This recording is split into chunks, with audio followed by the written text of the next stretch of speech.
covered. Guys, if you are new to this channel, welcome. Returning subscribers, welcome back. So, make we have a quick chat tonight, guys, about the relationship between bloggers and political organizations. I heard today, it's not the first time really, but today I heard um, a blogger or vlogger, a TikToker, went all the way off on a political organization. And it makes me stop and think about the relationship between political movements and bloggers. So, let me see who there. Good night, Lornette. Welcome, welcome. Guys, please do hit the like button and share the live and let our friends know that we're here. This is a semi-formal, okay? Because, we don't normally come on Thursdays, but I think this is worth talking about. So, good night, everybody. Welcome. Thank you for joining. Let us share this thing real quick and get started. Moderator here. And eliminate your operation. Good night, Simone. Welcome back. Welcome back. Yes. Let me see. Yes, so if you guys saw the video that I posted earlier, you would have heard this man over TikTok. It's the same man who went with the PNP to protest in what them did it? No, Euro Circle. Who protested at Euro Circle a complaint say Dennis Chung, him only know how to accounts, and they didn't, half of them didn't know why they were at Hero Circle. But that's beside the point. Um, when a blogger, I go say, they're demanding a thank you at the very least, and if they can't get a thank you, they want pay. What is really the relationship between political organizations and bloggers? Do I believe that, political parties should have a relationship with bloggers or vloggers? It's fine.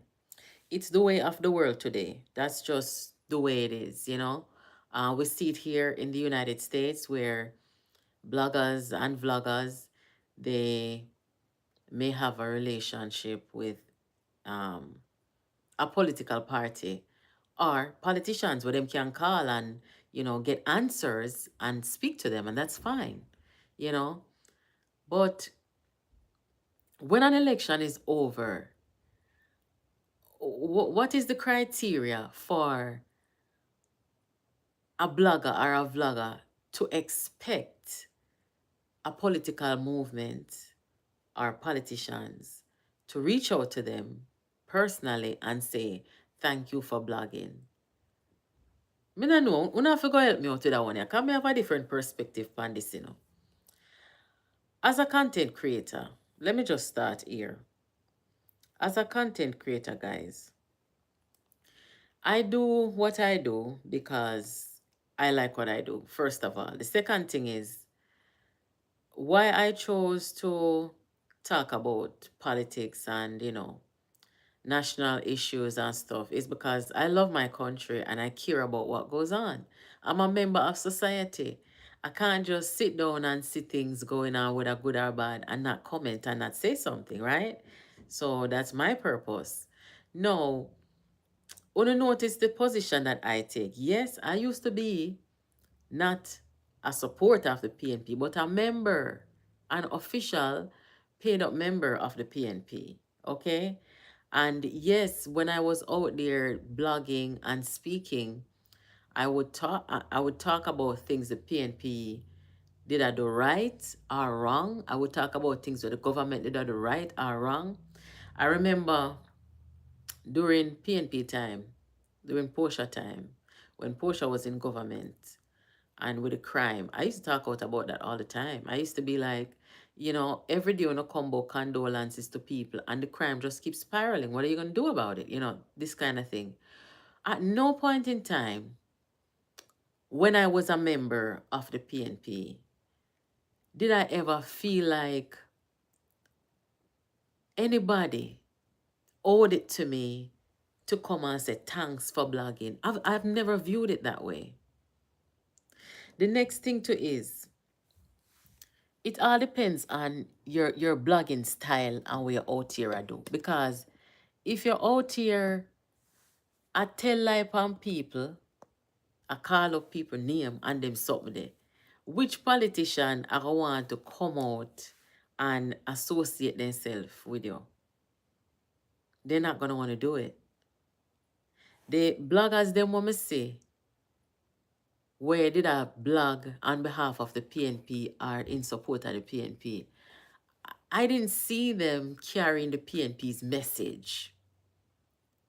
I really didn't see them carrying the PNP's message. Me never see them carry Mark Golding's message. I see them do attack people and getting personal with people and calling up people name and them something there. Is that blogging? I don't know. I don't think that's blog to me. That's not blogging. So is that worth recognition? All I did was tear down people, cuss up bad word every day, attack people, character assassinate, smear. That is not blogging. So, if you say you didn't expect a call from the party, if you say thank you for what? I don't get it. I don't understand it. But the thing is, you have some bloggers who did I get paid. It look like say the gentleman who come out and say I'm hungry and he want recognition or pay. It look like same here say there were some people who were getting paid and maybe he was not getting paid. And that kind of ticked him off. You understand?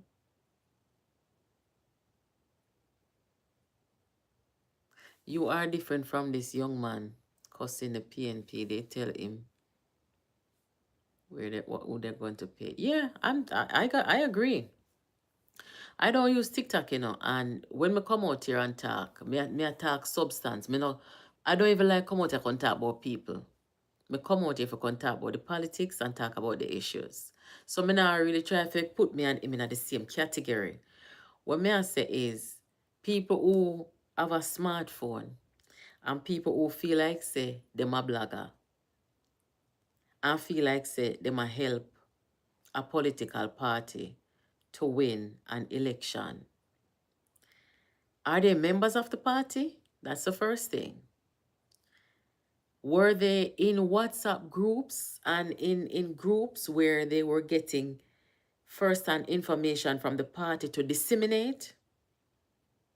Because even if he was not a member of the party, if them put him in a WhatsApp group like I know them to do, I think both political parties, I think communication, I think they do it. But if them have him in a WhatsApp group and I give him talking points to go out there and push, and I give him information to go out there and attack people, me can understand how he would have felt like, he was a part of the whole operation and feel like he's a member of the party and he was working for the party and therefore deserved recognition, acknowledgement, and even pay. And that me think happening, guys. Me think them in have him in a their WhatsApp group and I tell him what to go out there go say and do and him follow the instructions. Me think say then call him up and they organize when they go protest against the government and say Dennis Chung this and that. I work him on it at work. I work him at work. Him feel like saying it at work. So maybe he was not formally hired by the party, but because he was being instructed and being part of that whole thing, he just felt like, I deserve to be acknowledged. I was working my tail off. I was, losing sleep, losing nutrition. I feel sorry for him in one way. But me don't know. Me feel like say the political parties, if them going to hire bloggers and hire vloggers, first of all, you ought to be hiring people of substance, people who can carry your message.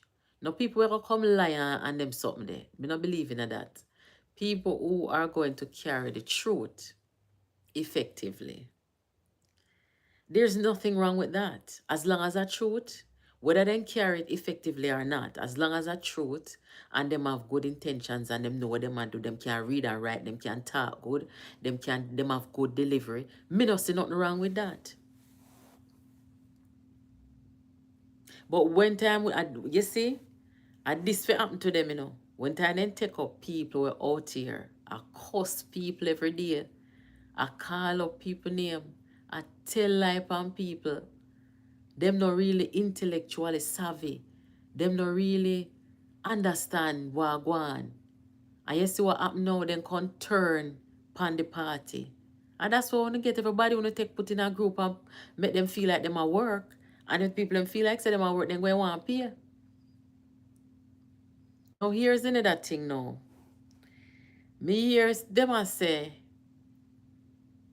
anyhow they not get paid.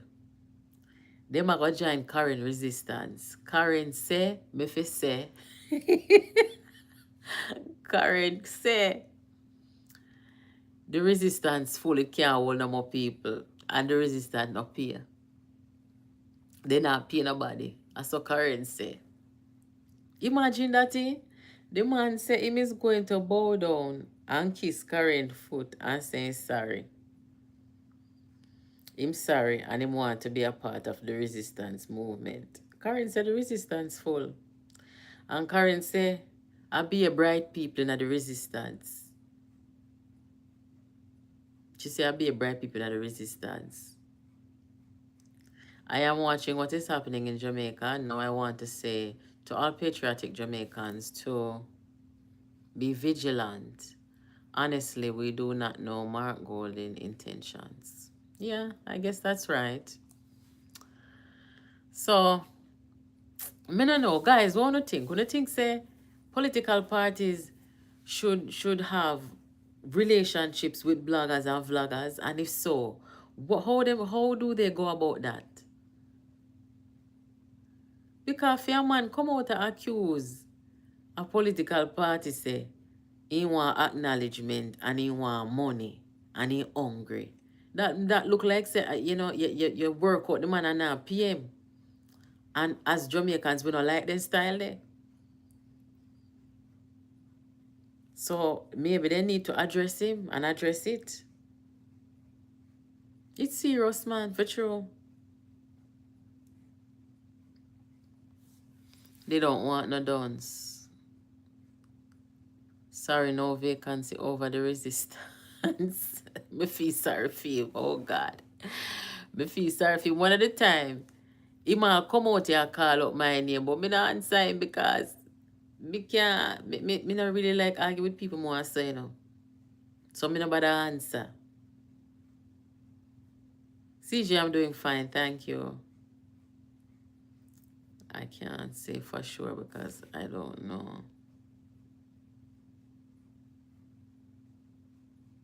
I certainly seem like they're actually. Voluntary work. If a voluntary work, then can't expect no pay and no recognition. The man say he wants, one of them should have called him and tell him thanks. Then can you imagine if them did win? Can you imagine if them did win?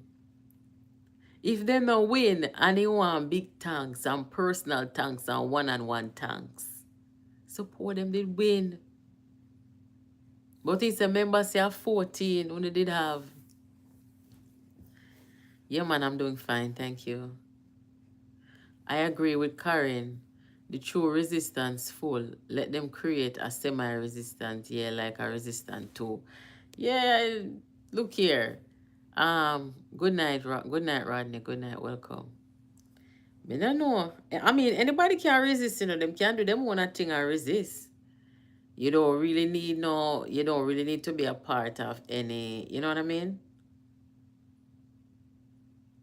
Because where am I going to resist for? If I have a different reason for resist, then walk him out and not PM.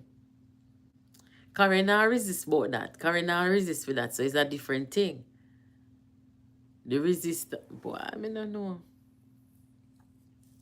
I don't know. Not no more than the man here say. Other people get paid and they must say about wait. Me did that work too. How me not get paid and me not get no recognition? You see members of parliament gone a man birthday party. How man I get recognition, I him not get no recognition. And them something they cause him fear rat. He saying hungry. Eh?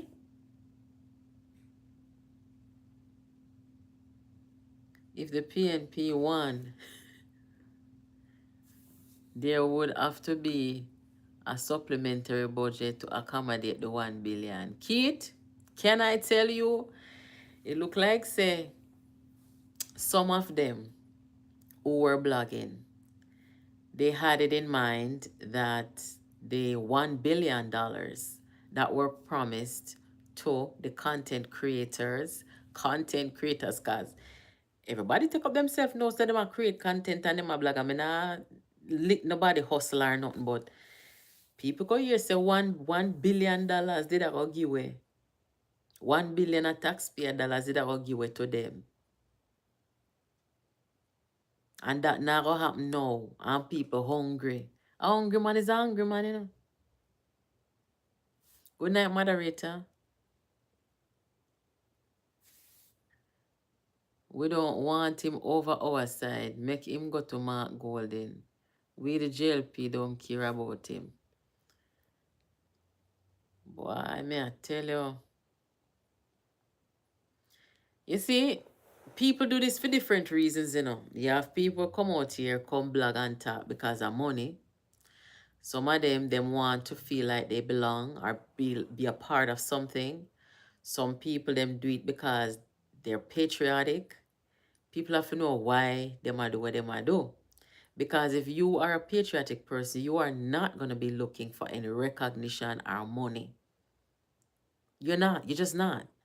If somebody hire you and you're willing to be hired, that's a different arrangement, different agreement. But you're coming out to speak, you have your freedom of speech, and you come out to speak on the politics and something. You're not going to look for no money. But for some reason, he felt like he was working and he felt like he was doing it to support a cause. And he was probably asked to do it, or asked to play a part. I mean, here people are validate him and I say, you work hard. It don't look good. Not look good at all. Let him stay where he is at. Continue accounts. That is what liars get. And that are the thing now. Lifestyle, what go on, good night. Nobody now go feel sorry for them. Because during the election, they told a lot of lies on people and stuff. That's not blogging. That is not blogging. So when you say no, you want to join this and you want to join that after the fact, you damage yourself. The man didn't say he was coming to the JLP. Him say him eat JLP. Him say him a go beg Karen pardon and join the resistant group. Listen, he was talking to some JLP people. Me hear man, he might big up labor rights when he might talk. So he may talk to some JLP people, but I don't think him say about join a JLP. A resistance, him say about join. Oh my goodness. What a sad situation. We don't want no liar over here. Slander the bloggers and slander and blogging are two different things. Absolutely. Yes, it's true. He's just saying that for attention. Not no more than then take up a man, put him in a WhatsApp group, put him in a then communication group. Once they're reaching at the communication group in our work, they might work for the party, it look like. So no more than then take him up, put him in a the communication group, and him say, yes, may I work. So anytime they protest and everything are gone, he would have know about it and therefore be present because he was at these protests.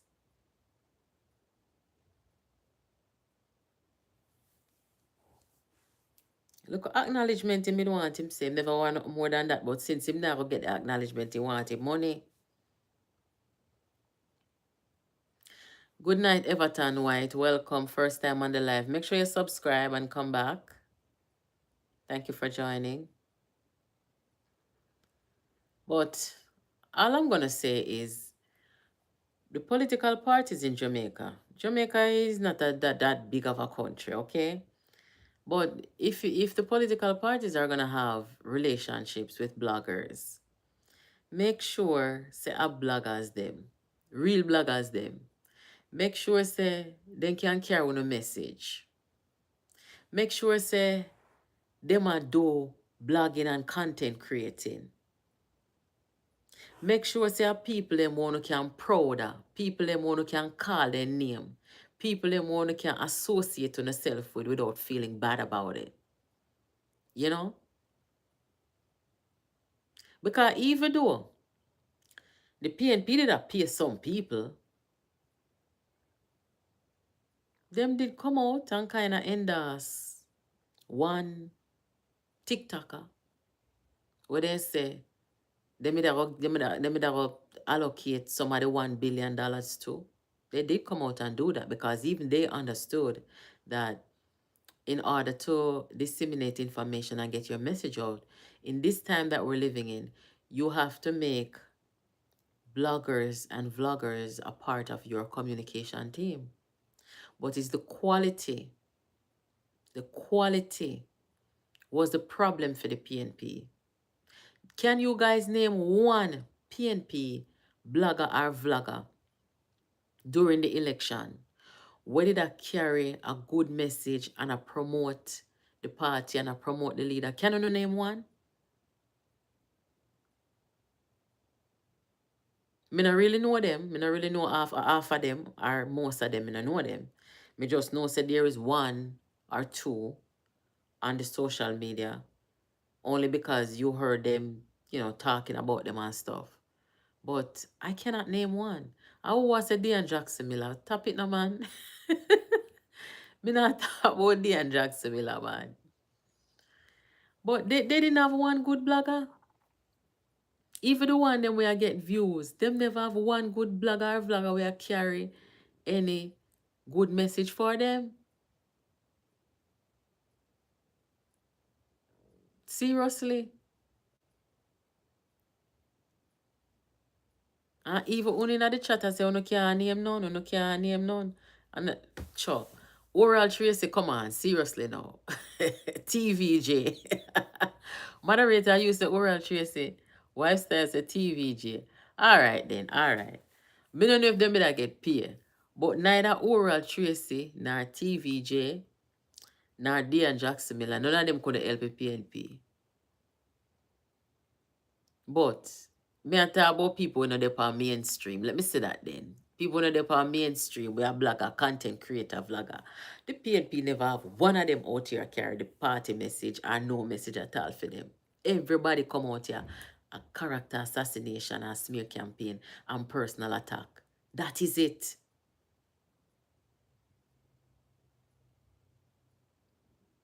That is it. All of them. With upon the platform.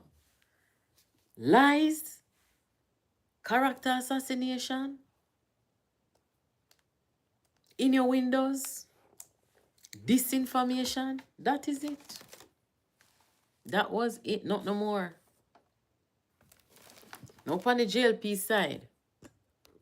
Wanna see any bloggers, content creator vloggers that were carrying the JLP message effectively? I mean, really and truly, the JLP, it never had to carry a message for the JLP. It wasn't because the JLP, they had achievements, They had good content. They really did, if I must be honest. So it never really had.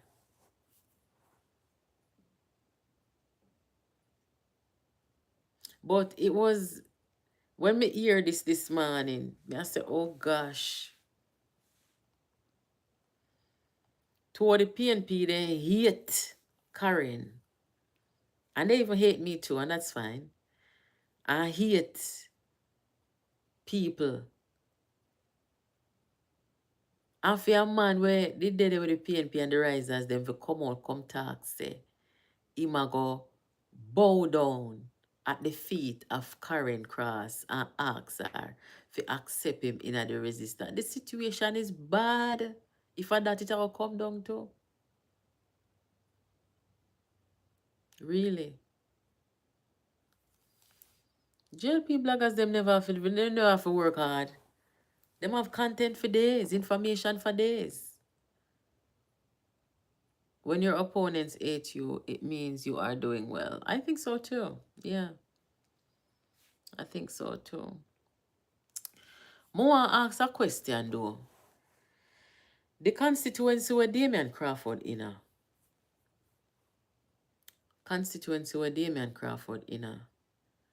what is Damian Crawford's plan for the constituency? Because it look like say the only plan with Damian Crawford have for the constituency a maths class. No road, no water plan. Just maths class. Ask me, no know. I'm just asking. Good night. Good night, Yvette. Welcome.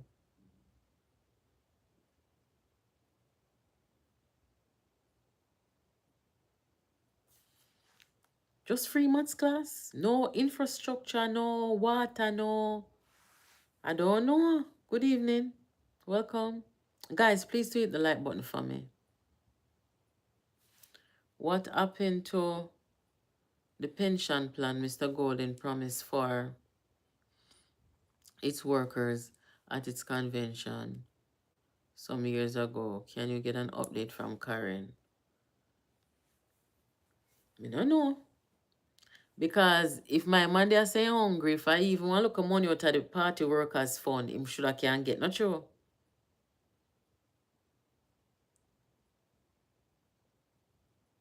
Ah, Jesus. It look like when him do the maths, everything will add up. Me don't know. Only thing me see, busy pa me news feed pa Facebook. All me see is maths class, maths class, maths class. So me I say, well on there. Even though I think Damien Crawford is the shadow spokesperson on education, but still you are a member of parliament, right? So you have to come with a little more than math classes. You know, the people need road, people need water. Have you talked to the people and tell them where you're going to do? Maths class. Lord, I'm trying to join the movement. I am having some difficulty. Which movement? Stand up, man. They don't have anything as long as they have a PNP MP, them good. Not nice at all. Good have to go suffer with the bad for the bad. Eh? No, sir. Anyway, guys, if you were over here last night, you would have heard one of our subscribers calling from England. And boy, may I tell you no, that was one of the most touching calls that we ever have over here, to be honest. Anybody with it over here last night? You remember that lady? If you're listening, welcome, lady. I forgot to get your name. But even after the show, I was like, God, hold on there, guys.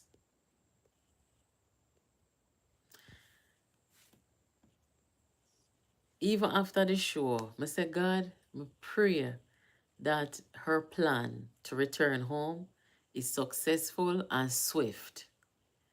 Because, guys, whenever I hear people talk their story yet about how they migrated and regretted, I know how easy something, you know. Whenever I hear people's story about being in culture shock for decades, they migrate to another country and then cannot come out of culture shock. They miss their home country. It depletes quality of life, you know?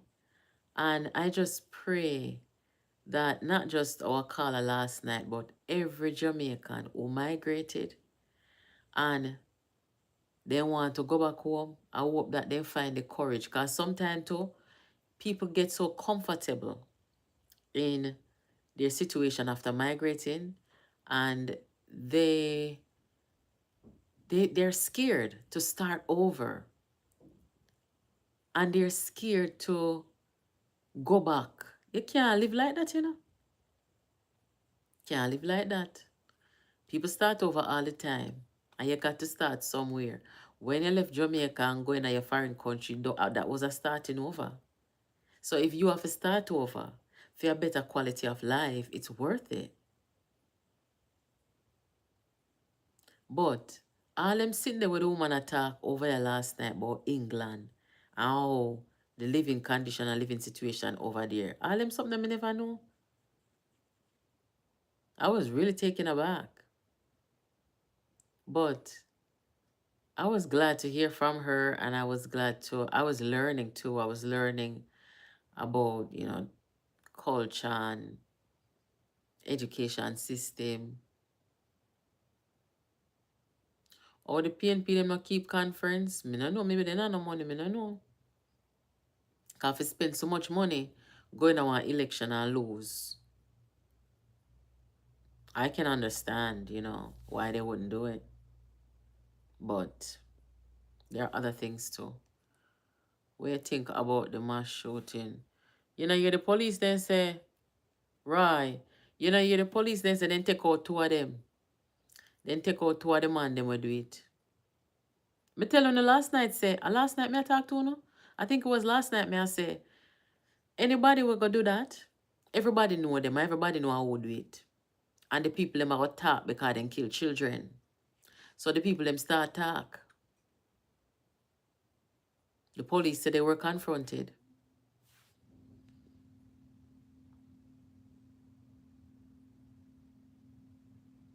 Mm-hmm. I hope so everybody will they migrate. Yes, Dre, we talk about that from last night, my love.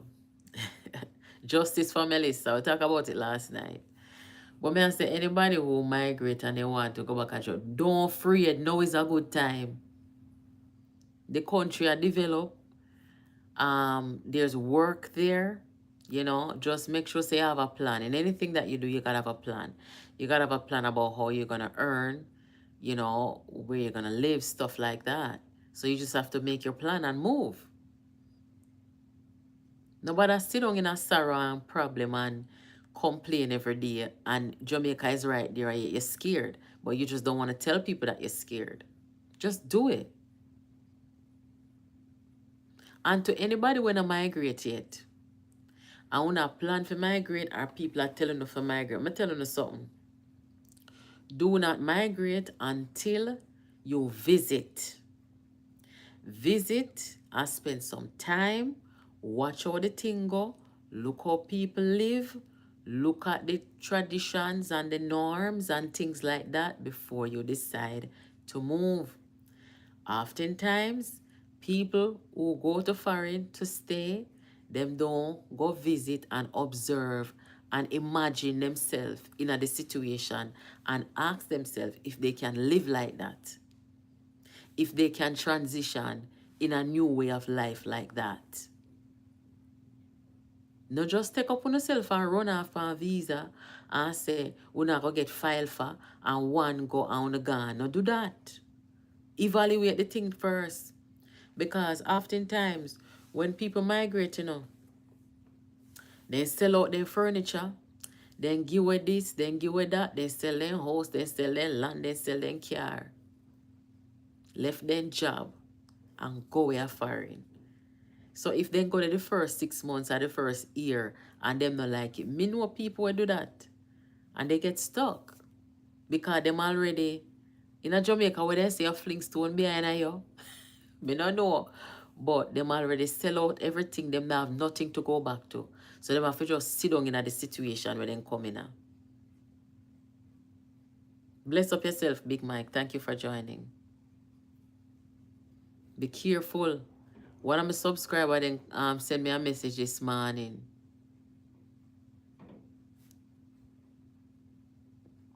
one of my subscribers sent me a message this morning and I said, boy, you know, say at 20 years, me live abroad for, you know. And me come back to Jamaica. And me not even like take plane again. From me come back to Jamaica, me don't want to take no more plane. Me alright, me content. That's what I say. Foreign is not for everybody. My grandfather did have one visa, and at one time that man travel, but that man never put a foot back a foreign. One time he go. And I guess when he go, him see the thing and him say, no, me can't live like that. And he never went back. So people just have to be careful. And the people them are foreign, would not send for no relative. Me understand say with the immigration thing, right? You have to file for people. So oftentimes you don't really get a chance to invite them on a visitor's visa. For say come look first and go back. But you have to just try to explain as best as possible to people and make them know what the expectations are. Don't butter up the thing and make it sound like say yeah, everything is great. Because everything is not great. And everything won't be great for everybody. But tell them what their options are and tell them, ask them what they want to do. Make sure so them have a game plan in their head. What them come do, is it realistic? You know, are you coming to stay forever? Are you gonna come and stay for some time and return home? People have to explain these things to people before they come. Personally speaking, when me first migrated, me never visit my parent file for me. And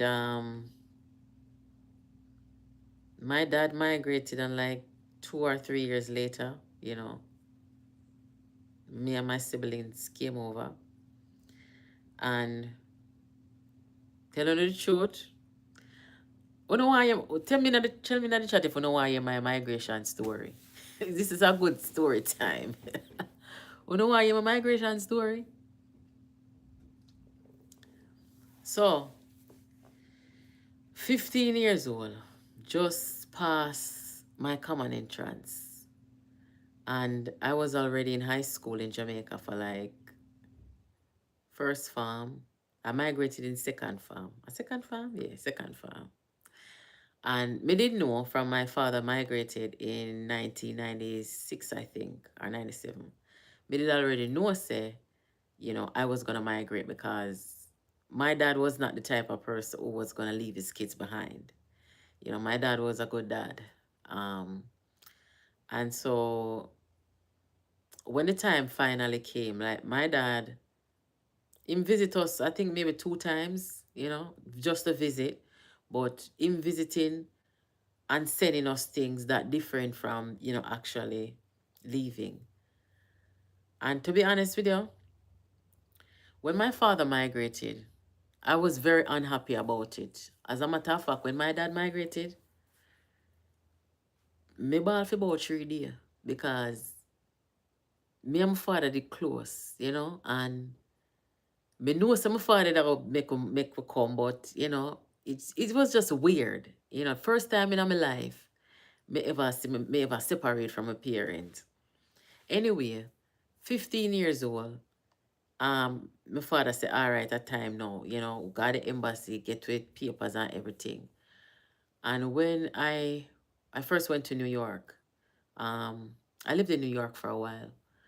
And when we first come and see New York, me say, oh, me say, oh, knowing me don't want nobody to feel bad and them sitting there. Good night, Sharon, welcome. Me don't want nobody to feel bad and go say, me nah no manners and sitting. So me just look and say, oh, no guys, I came about a couple of days before the LGBT parade. Anybody will live in New York or they live in New York, you don't know when the LGBT parade are going, I want big something. I was living in Manhattan at the time. So, you know, so living in Manhattan, you have a big LGBT community in Manhattan. I used to when the parade come through, And me go take fast. Gone out them me love. I see some sitting. I see some something. Me I say, what is? Guys, me can't even explain. To me shocked that day. Remember me no there foreign 2 weeks yet, you know? Me no there foreign 2 weeks yet. And me I come from one country where they say them fit Leviticus how much I want heap a sitting. So when me come and see the parade, I see the man them dress up and see the heap of flag and this and that and fishnet stacking and everybody outside and nobody not trouble them. Me I say, oh. Me say, oh. So everywhere me look at us, be a shock. Be a shock, me I say. You understand? Now, when my father took me to enroll me in high school, and me I say, all right. So, see the community and the people them stay. I just mind my business. Me see how the school I go here now. And when I go school, I realize I want totally different culture shock this because remember where I come from a structured culture, you know, we wear uniforms, we have to conduct ourselves a particular way, you know, we have our curriculum and them something there. So me have to take the train, cause so everybody got school, I have to take the train and the cool time I come. And when me got to school and see a couple of Jamaicans working at the school, and maybe I met like two other Jamaican girls that went to the school. It was not a lot of Jamaicans because it was in Manhattan, lower Manhattan. So you have people coming there from Manhattan, some from Brooklyn, some from Bronx maybe, and just the surrounding area. So me kind of feel out of place. They putting them down on manners, then trouble the teacher them, they fling things, then go on. Couple of other Caribbean students were there, you know, like I met this really nice girl from Barbados and, you know, couple of other island people. But I could have tell say America was a place that was friendly to Jamaican and island people, right? But with the school part, me never love it because they put them down on manners. Some of them then don't come for learn and then disrupt your ability to learn. And at the time, we had to go through metal detectors in the morning. You lock up in the building all day. It was just wild to me. Me never like it. And so, um, after about 2 years, I wasn't doing good. I didn't like it, so I dropped out. Yes, guys, I dropped out. And I decided I'm going to get my high school diploma. And I did get my high school diploma. But I studied on my own and went and took the exams, the maths, the science, the social studies, and them stuff there. And I passed and got my high school diploma. But I did not go through your traditional high school. I didn't want to do it because it wasn't doing anything for me. Every day I went there, I was frustrated. Um, me couldn't settle down, me couldn't feel happy. So me tap. Me tap. And me tell my father, say, look here, and I worthless, me worthless. And me I go get my high school diploma. But this a situation is not for me. Little after that now, me say, me want go back to my yard. Me say, me I go back to my mother. Because me did miss my mother. My mom didn't come with me. Um, so I said I miss my mom and I want to go back home.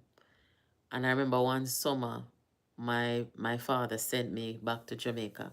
So I was there for the whole summer and it was great. But, you know, I had to come back because we have a green card and you can't just say, all right, yeah, go away. It wasn't that. You know, I was just gonna spend some time and come back. So I ended up coming back and, you know, I just resorted to look here. This is my new life. You know, I'm gonna make the best of it. And I moved on with life and that was it. But, you know, I ended up just keeping communication with my mom, my family back in Jamaica, and I would make it a point to go back as often as possible. Um, when I became an adult, I sent for my mom to come over, and yeah, it's been a nice experience. Me not really, honest to God, me not really have no complaint for say, boy, it hard or this or that.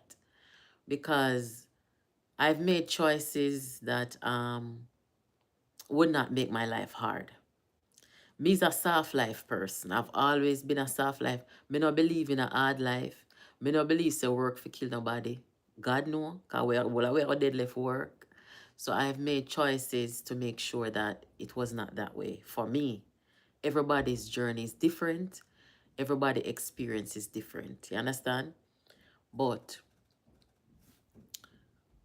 my dad is still in America. My dad is still in America.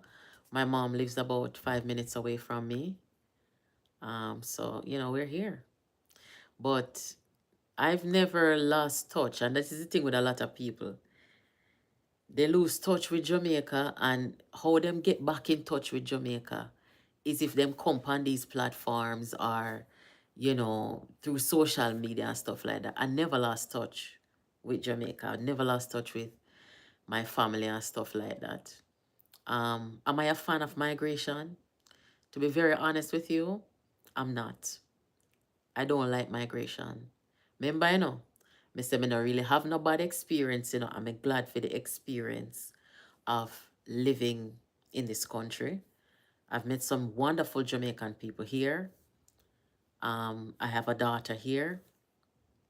As a matter of fact, I so have to go in a therapy because by next year, my daughter's supposed to go off to college. I don't know how me go manage because I the one child me have. And we've been together 17 years. So with her going off to college, every time I think about it, it's not a good feelings. Now, we have not decided yet if she's going to commute from home to go to college or if she's going to want to live on campus and them sit there. And anybody know me, me's a very protective mom. You understand? So sometimes my daughter tell me say me treat her like a baby. I don't really say treat her like a baby, but I'm very protective. Even with the driving and sitting. I just gave my daughter my car. And we're in the process. She did driving lessons and stuff. But you still have to, it takes practice. Because as you know, driving takes practice. And all of her friends are driving. All our friends, them, she's a senior in high school. All our friends, them drive.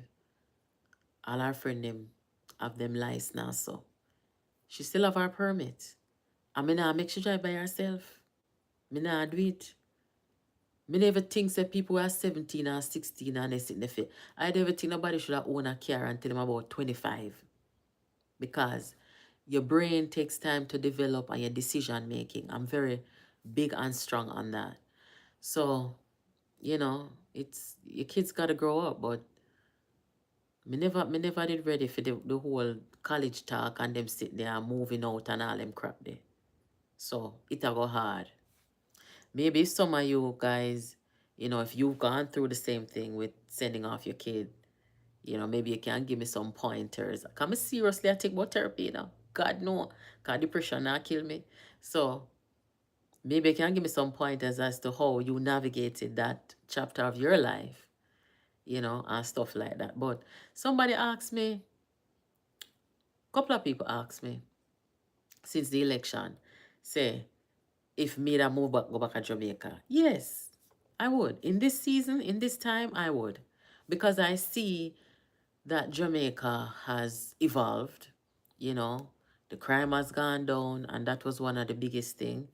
Um, and COVID has taught me a lot as well. COVID has taught me that Jamaica, as a lot of people view it, I just want to look a country, want to look a third world country. No. As me telling you last night, the way how Jamaica navigated the COVID and different crises, we have a good government at this time. We have a government where, you know, can angle things and so, and them I do a good job. So would I move back to Jamaica? No. Yes, I would. I would. Um, The only thing that scares me a little bit, and I'm just gonna be honest with you guys, about moving back to Jamaica. Suppose, suppose, let's say next year, when my daughter goes to college, we decide to move go back to Jamaica. Suppose in the next 4 years, the country develop and the government continue to do a good job and sitting. And Jamaica people them go make the mistake and put in them ya, the group of PNP away, you say the Golden and Bunting and Dayton Campbell them. Me da fi move back America because me know them a come mash up the country. Me know they not no good judgment. I know there's gonna be some catastrophe, some problem. Now, lucky for me, I would still be a US citizen, and I probably could just move back, you know. My sister is here, my parents are here, stuff like that. My daughter would probably still be here, even though this year I'm gonna try to get her Jamaican citizenship. But that me I think about. No, guys, me personally, me's a realist. Me not expect to say one government there all the days of our lives. People may choose one government or the other depending on different circumstances. Now, if the PNP have a set of people where they can run a country and we can trust them, then we would feel that way there. I wouldn't feel that way. But this set of people in a PNP, if them take over the country, I would not want to live in Jamaica under that circumstance. And as you can see, they have the opposition party. They have the opposition party. So it's gonna take maybe a new generation, a new set of people to make people like me have a confidence in the PNP for say, all right, if the JLP falters along the way and the Jamaican people want to vote in somebody else, then me not gonna feel too bad. You understand? So me wouldn't want to live in a country where Rise United in charge. Because them are destruction. That's just the truth. Just the truth. Jamaicans are not crazy enough to vote the PNP into office. Well, I know that you're talking based on the last election result, and that's fine. The Jamaican people really did good. But further on down the road, I don't know. I don't know what's going to happen, guys. But that is my migration story. At this point in time today, I would have no reluctance moving back to Jamaica. I wouldn't. I really wouldn't. I think Jamaica is on the right path, is on the right track, and if you never dip on the right track, me that telling you, say, listen, me no like what go on.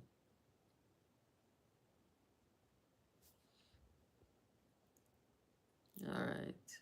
Trust me not, I am a one daughter mother too, and you can be the wind under her wings, but let her fly. I did that, and my own daughter is an independent adult, very responsible. Okay.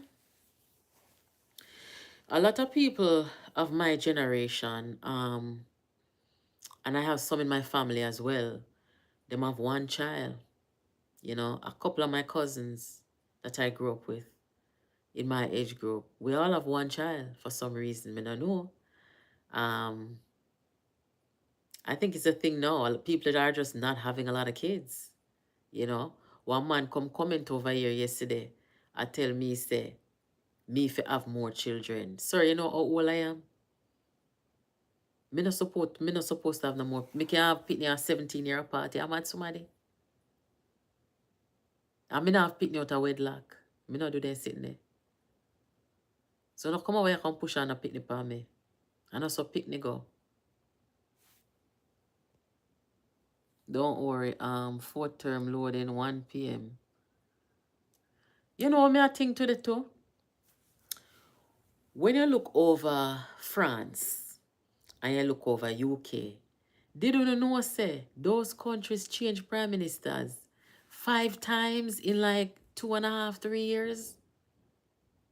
And when you're looking at Jamaica, we have one prime minister over the last decade. One prime minister who navigate. Watch you. Sorry, guys. Who navigate our country through, You know what? Me now restart. I see where me a go on. Our prime minister who navigated our country through natural disaster, through pandemic, you know. So I mean, Jamaica feel like a country. That makes me feel good. Cause I'm thinking like, what is wrong with these big countries? You know? Why they have to be changing leaders so often? Something have to be fundamentally wrong. You know? Probably he must say you need a son to close off the action. Well, you know what? Let me just be honest with you. This might sound away, but I would not raise a son in this country. I wouldn't do it.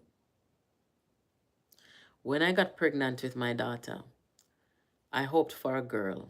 I did. Um, and at the time, I hoped for a girl because I'm a girl mom. You know, I just knew I was a girl mom.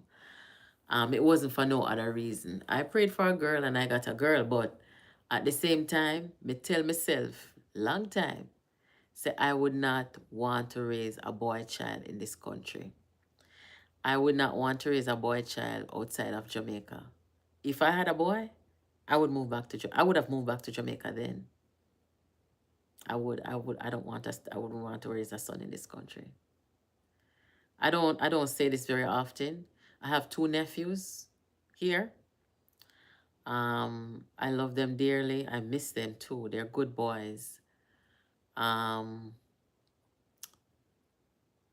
they are 13, 10 and 13. And we have a very good relationship. I love my nephews them so much.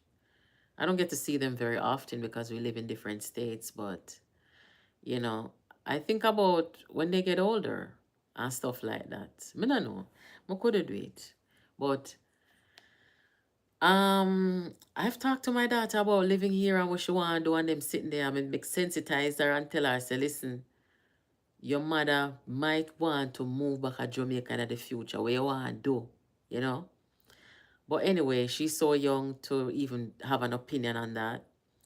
So what I'm gonna do is just get her Jamaican citizenship, and in the future, if she wants to do extended stays in Jamaica, she can, and if she wants to live there, she can too. When my daughter was younger, before she was in high school, we used to spend summers in Jamaica, long summers. She would go to summer school in Jamaica even. So, you know, me already sensitize her to the culture and stuff like that. So she wouldn't have a hard time and stuff like that. Yes, do I me hear about it. They caught and killed two of the boy them with the mass shooting. And the people them talk on them, and rightfully so. She's going to think different because she born in the US. Yes, lifestyle to a certain extent, but you see, I have always had I've always made sure that I have a strong Jamaican presence in my household and in my daughter's life. Remember, you know, my daughter has me, she has her grandma, she has other family members with strong Jamaican roots. I would consider my daughter to be, yes, American, but she has very strong Jamaican mannerisms and stuff like that. You know, she could survive in Jamaica. Yeah. Good night, CJ. Good night. I always say I don't need a passport, but when I see the PNP trying to take over, I almost went to get one. I force me I hear them sitting there. Lord, I must say I force me I hear that. Lord Jesus. By the time they say maybe adapt one look one from Jamaica, I think that could help. Just an opinion. Well, Terry, what me don't know about that, you know, my love, because here one now. When me think about raising children, me think different, you know. Yes, with my daughter, after I had her, I stayed home with my daughter for 10 years. 10 years. Because me believes that when you're raising a child, that child is supposed to always have one parent there, just there, raising the child, being there when the child needs an adult, protecting the child. At this stage in my life, I cannot dedicate another 10 years of staying by a child's side. I can't do it. You understand? So, whether it's biological or adopted, I saw me see parenting very protective. When my daughter was about 2.5, 3 months old, and I went back to work, me go down in a depression, you know. Yeah, because at the time I was working nights, I was working 12-hour shifts, and by the time, me just feel like there was something so wrong with a parent having a child and just going back to work and leaving the child when they're so young. Even though I never did daycare with my child, I never left her with anybody, but there was just something, my conscience did that kill me, like I couldn't do it. I mean, it was just hard. It was a very hard time. So I made the decision. I was lucky enough to be able to do that. Stayed home with her until she was about 10. So I saw me used to raising children. Me can't do that now in my life. And that's just how it is. My one and only is a girl. I wanted a boy because I didn't have a brother. She turned 30 today. Oh, happy birthday. And I've lived 28 years apart from her working. Wow. You would not know that because we are very close. Wow. Hmm. That's a long time. My daughter always tell me that I'm too protective of her. Eh? Me have to protective, my love. It's some I'm to my boy, I don't even want to think about it. I saw me know me that dead. With, I don't know. The type of family that I come from though, me come from a family where that's how they are with children. They've always been that way with children. Like, you see, even one time I got Jamaica on holiday, and let's say I leave my daughter with our family member, you know, the matriarch of our family now, which is, she's in my, like my mom's age group because they grew up together. So let us say me leave my daughter, me say, all right, me I drive going to Kingston for the day, me I come back later. You see my daughter? She cannot leave off of the step, you know. She cannot go nowhere. She cannot leave out of them eyesight. Them have to see her all the time. And them some all me them a call a check pan. Me a big woman. And them a call me. You alright? You need anything? What time you come back? Call we for nothing, you know. Yes, that's how they stay very protective. You see when me go back, her ear comb, she bathe, she eat, she's happy, she's in their eyesight same way. And if she come to them and say, I'm gonna go to the store with so and so, when I look at cousin them, not even the store them now make she go. The shop cross the road. And so that's how the type of parenting that I was exposed to growing up. A bunch of women who and men who just were very protective of children. So as that's how my parenting style come in. My daughter no left my side no time. I just couple of months ago, me start do things without my daughter and go places without her. Like overnight and stuff. You know, like when I was in Jamaica a couple of weeks ago for a couple of days, you know, she's 17 now. I mean, I don't leave her by herself, but, you know, all these years, I've never gone anywhere without her. So, good night, everybody. Guys, hit the like button for me. My ring light, for some reason, my ring light, it just went out. So, you know, it's all right.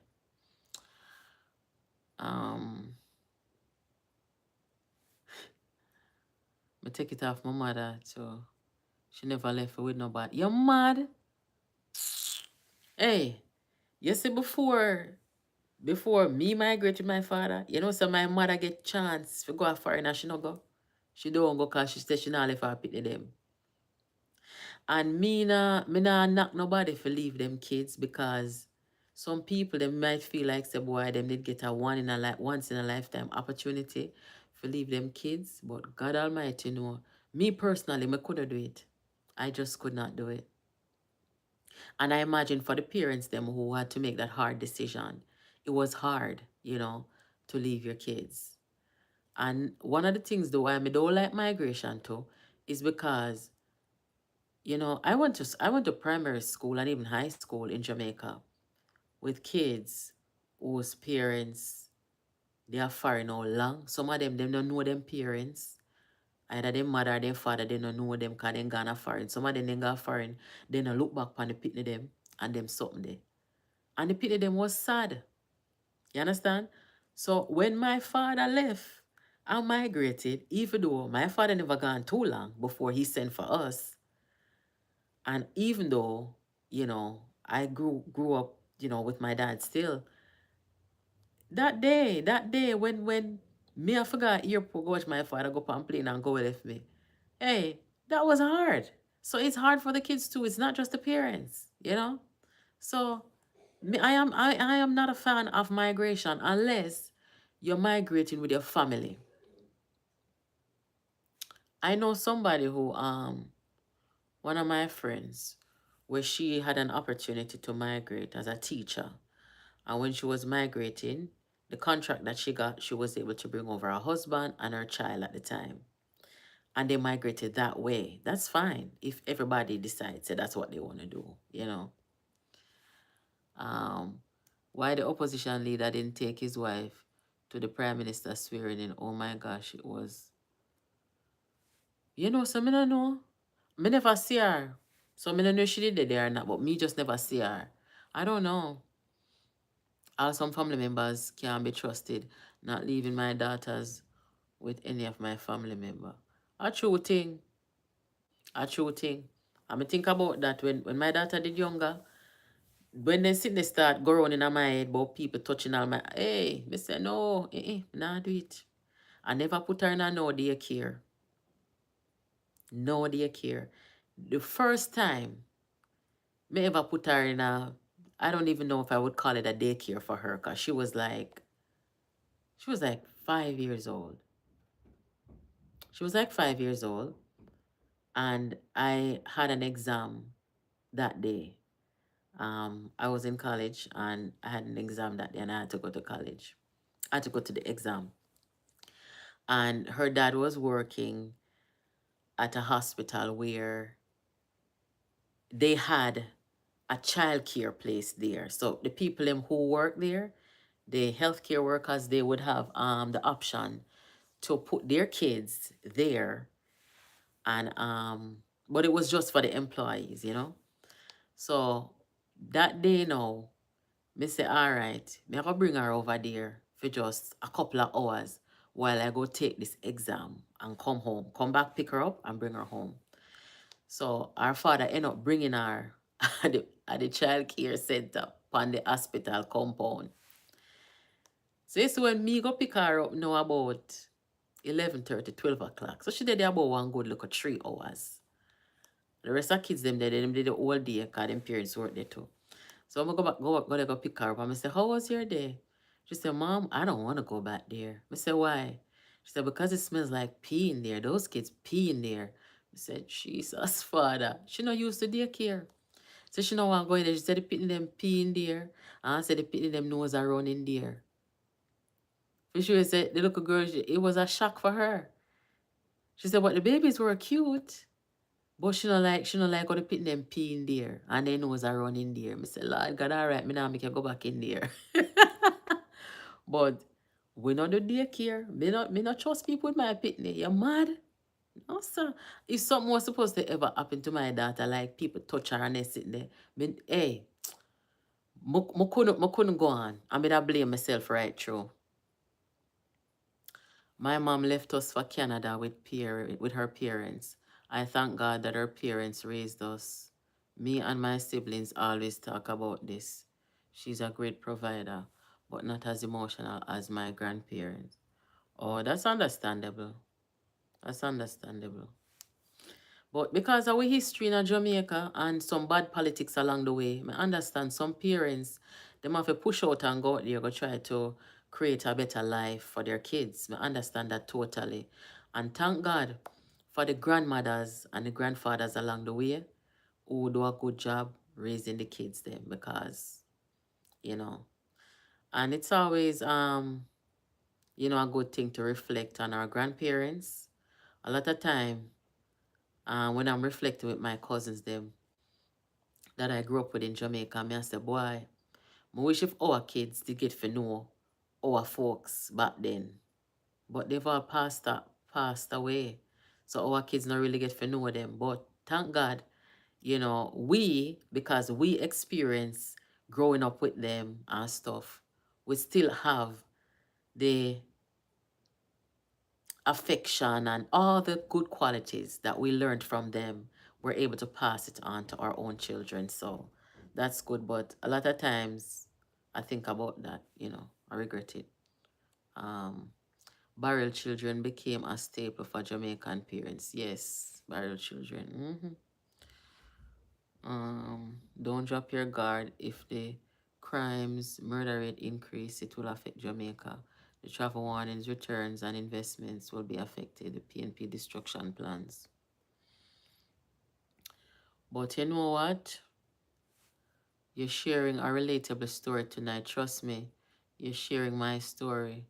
I turned down a job because their father was away and I didn't want to left them with no one, not even my church sister that run a daycare. No man, when it come on to children, man, you have to be careful. And everybody love picnic, Yeah, some people, when they will hurt children. And me at no point in time, me never go put mine through that.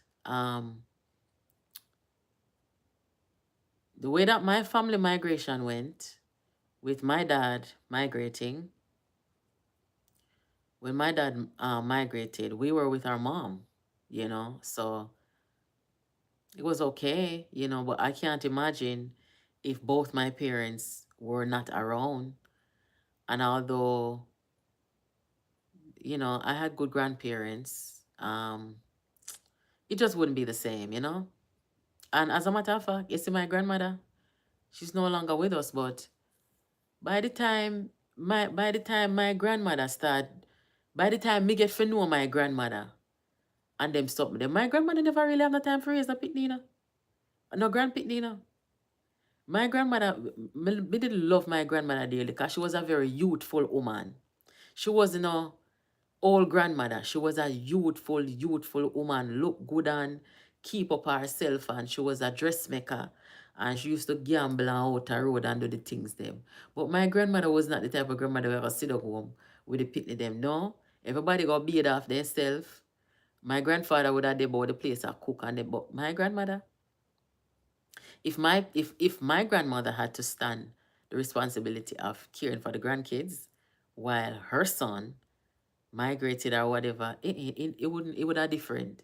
Because my grandmother was not that grandmother. When my grandmother get up in the morning and go open for her betting shop, you know, see her back again until some bad 8 o'clock at night. I should do come back up at the yard. She'll come back up for eat all her lunch, but she not come for stay, my love. She not help nobody with no homework and they sit there. You see my auntie, who is a nurse in Jamaica today. My auntie had the last picnic for my grandmother. I have to say my auntie grew herself. Yes, and she did a good job. My grandmother provided for her, the shelter, the food and stuff, but my auntie, she would get herself up for school in the mornings. She was very responsible. And as that, me and her are almost the same age. We're close in age. So when we go up at my grandmother, and my auntie there, I help with, I carry go to church, being a good aunt. But my auntie, I have so much respect for her because she didn't get pregnant young as a teenager. She got married first. She went to church religiously on her own. Nobody never forced her to do nothing. And the first me ever see that in my life. The woman just do the right thing. Right through. And my grandmother was like a hands off mom, kind of, you know. And I love my aunt, and she was a very good example to have as part of my life growing up, you know. So sometimes if you did have a grandmother where, how old your grandmother where I think older, affectionate, dead with you, and so forth. As some most grandmothers stay, but some grandmother, they're more youthful. Them don't raise them kids, them can't bother for raise nobody else's kids. You can't blame them. You really can't. I mean, of course, they're gonna have love and care and stuff for their grandchildren, but if they don't wanna be the kind of grandmother who are basically raise their kids, them you can't blame them. I bring my son a creech one day and him ball. I go home and ball. I could bring him back a second day. Yes, them something there. No, sir. When the penny them can't talk, how that a go? Your penny can't talk, but you leave your pitney with stranger. Can't do that. Yes, why style? My grandmother, anybody will know my grandmother. Lord Jesus.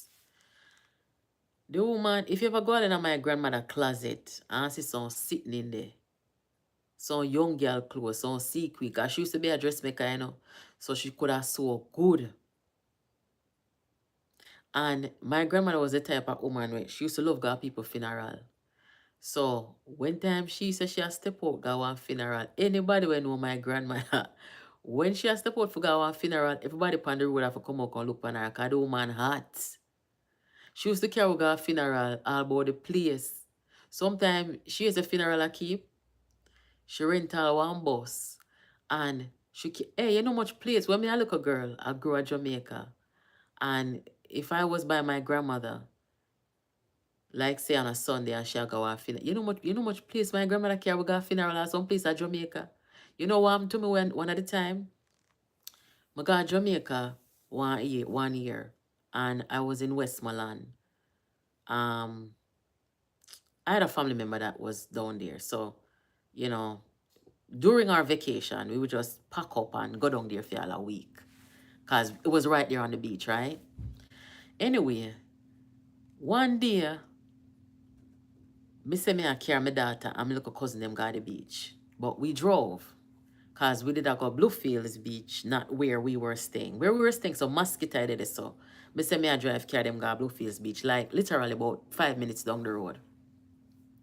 When me go down at the beach, one memory I come back to me. Remember Kingston me growing up? Remember me no born at Westmoreland, But one memory I come back to me. When I go to Bluefields Beach, I park the car and I walk with the pit them go over up on the beach. And I say, so that place I feel familiar to me. I come at that place here already. But through the bypass, where they know, it never did there before. So the woman where one vendor outside, I go over there to her, I talk to her, I say, Miss, I feel like some come at that place already, but I don't remember. What has changed here? She said, well, back in the day, everybody would drive here along the beach to come here or to drive past here. So the road where you drive and come in, it was not here at the time. So I say, oh. So I say, all right, I go walk go in there. So there's a little park across the street from the beach where you can go use the bathroom or go hang out. I'm a walk go in there. And when I walk come back out, the memory come back to me. I say, my grandmother did carry me come here, so we go one funeral. The woman can go one funeral up in a one bush at Westmoreland. And when we are come back, the bus stop right there side the park for who want to go to the bathroom and stop and eat and so. And me remember say my grandmother did carry me down here already. I want funeral we go people and we stop there. But through the new road now, me never remember so easy. And me start cry because my grandmother had passed away at that time. And if she was alive, me da call her and say, somebody at one place at Westmoreland, you know that place there or something like that. Or when I discovered that She had brought us there. We'd call her and say, remember that funeral they will go? Remember now or something like that. But the woman used to care about funeral about the place. You see how when PMP people dead, the woman care about funeral at some place. My grandmother was a road runner. She never have no time for raise nobody children. Our yard and our house always open. Anybody want go there, go there. But nobody think say, you go there, and she have be no grandmother where I sit down and cook 3 meals a day and sit there. So we go up there, we just go down at the betting shop. Or we go next door to the betting shop where they gamble. Because she either gonna over the betting shop or she a gamble next door. That's just it. But I love my grandmother dearly. I don't like any funeral since my husband died. Yeah, man, my grandmother hot man, real young man.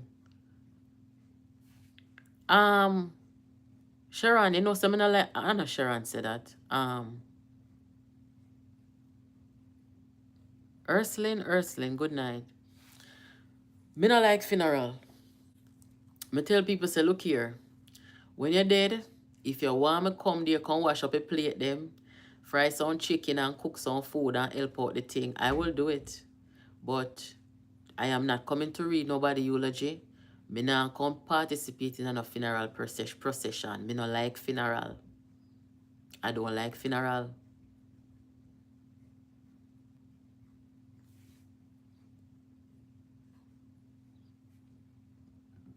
So nobody else never have no young granny.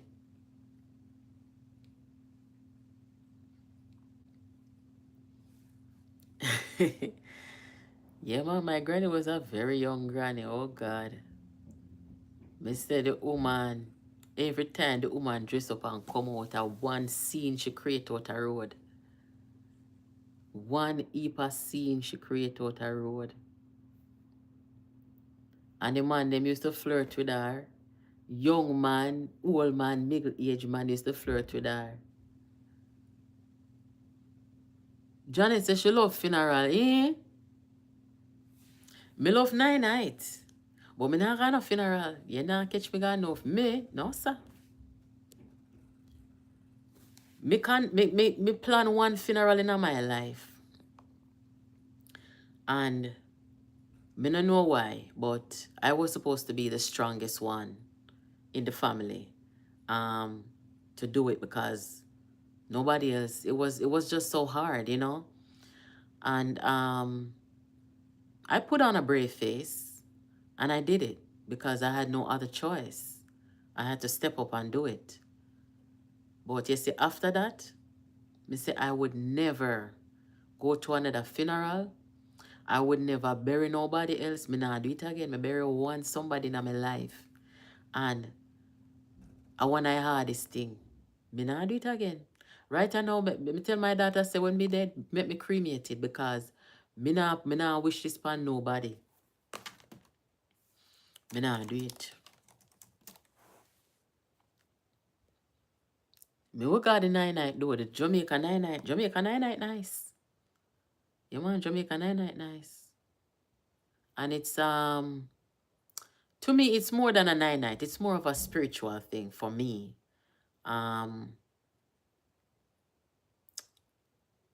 There's a lot I could say about that, but when it comes on to me not talk about 9 night like me not yes, 9 night at Kingston different that from 9 night a country, you know.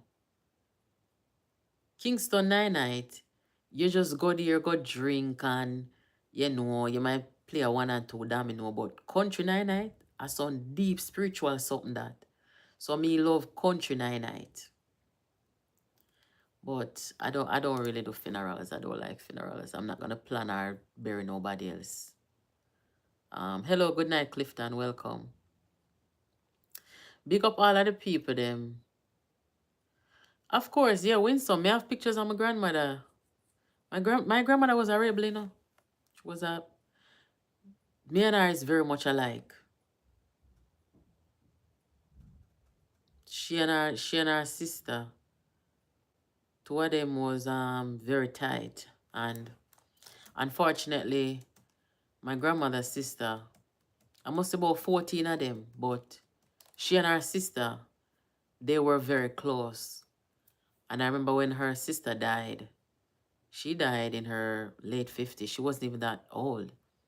But she developed a heart condition. And my grandmother was so heartbroken over that, you know. But yeah,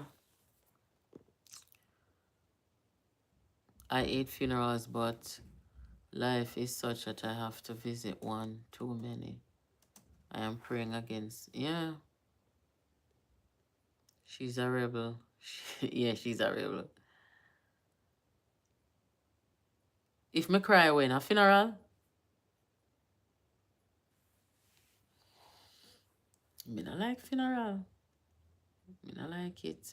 Me feeling in my heart say, me understand say when you lose people and them something there. Yes, it is gonna be an emotional journey or whatever, but I think when you have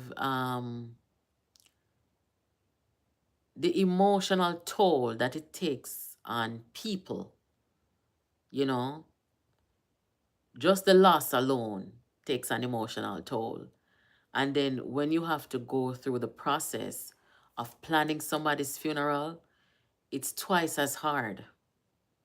It's twice as hard. And I really have to give it to the people them who conduct funerals, the clergy people them who do it. Me not know them do it, man, but me not like it. It takes too much of an emotional toll on people.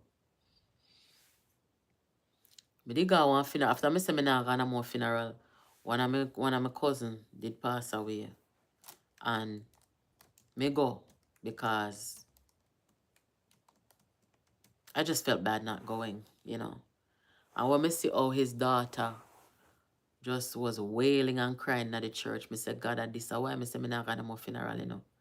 And the whole day just dark for me. Me not like funeral. Anybody who ever plan a funeral, you know me. Me not do it again. I'm planning to buy my plots, one in Canada, one in Jamaica. We not like cremation. A lot of people are do cremation now, you know. Mm-hmm. All who ask for Liz. Liz supposed to come over here Saturday night in the war room. Yeah. Yeah, Liz supposed to come over here. We never hear Liz about a couple of days before the election. We never hear Liz there on Simon Cross Skills program. And Simon a mount Liz and say Liz a traitor and Liz a sellout. Liz say no, Mark Golding, this is not a PNP. Jamaica must continue with the oldest government. People shock. Because people are say, oh God, we are listening to Liz on radio all long and Liz had hard nose PNP.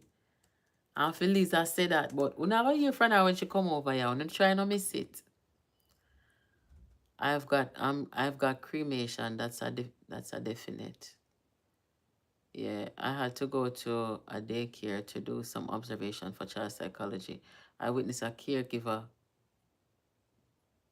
twist an 18-month-old child's lips. Lord God, you see all them sitting there now?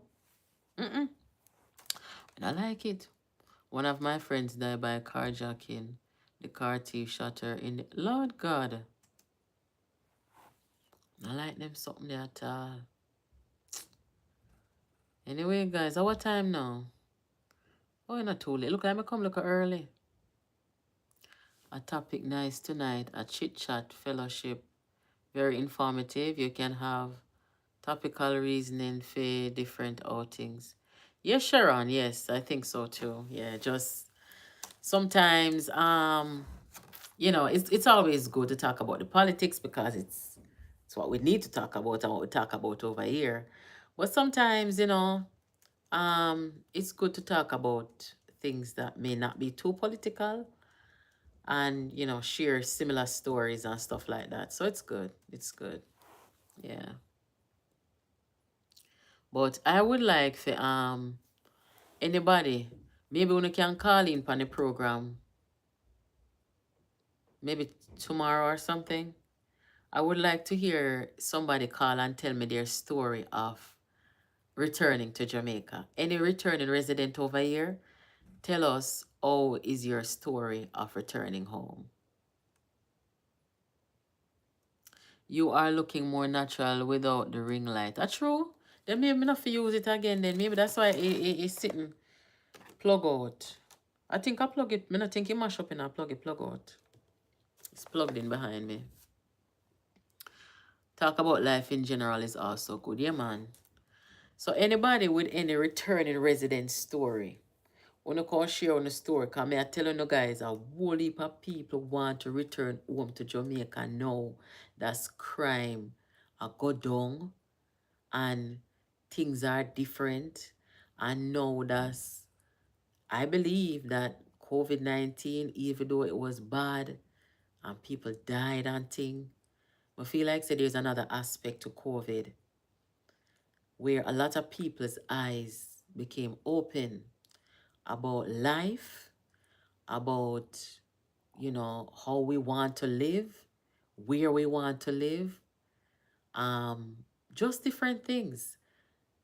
The COVID teach me, I may have to just, may have to contact about that topic the one at that time, but when we learn from COVID, um, the COVID pandemic was intertwined with the politics and it was a lot, it was heavy. But it wasn't too bad with the COVID. The only thing we never like with the COVID, guys, at my job, I feel like I was forced to take the vaccine.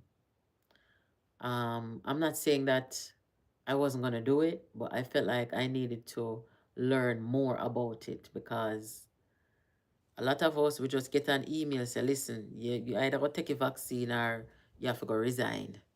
Them kind of sitting them I never like. You understand? But thankfully, me take it. A 2 shot me take and me say me not take no more. My daughter take it too when it was approved for children.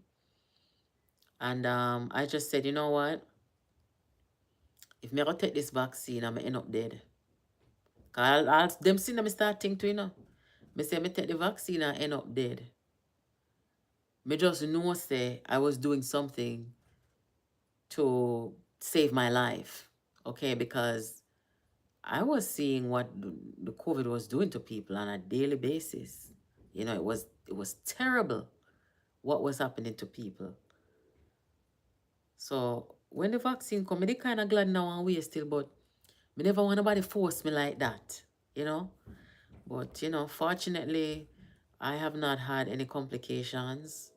Some people may have been allergic to it. I don't know, because some people complain that sitting to them and sitting wrong with them, but me not gonna even have that conversation, the guys, because it was just a different time. Um, thank you, Cornell. I'm returning. Okay, I applied for my TRN and my passport. If PMP wins in 5 years, I'm leaving. I'm not taking any chances with them. They're too irresponsible and unprofessional. So how long you returning now? You see it? At the same thing me I say though. So I am not against returning to Jamaica. I would do it. I would. But me are the type of person where me always a think ahead. Me not just think for tomorrow or next year. Me I think all 5, 10 years down the line. And when me think about moving to Jamaica, me just a say, you know what? If the Jamaican people them still have this set of PNP as an alternative and they go put them in a power, me have to leave.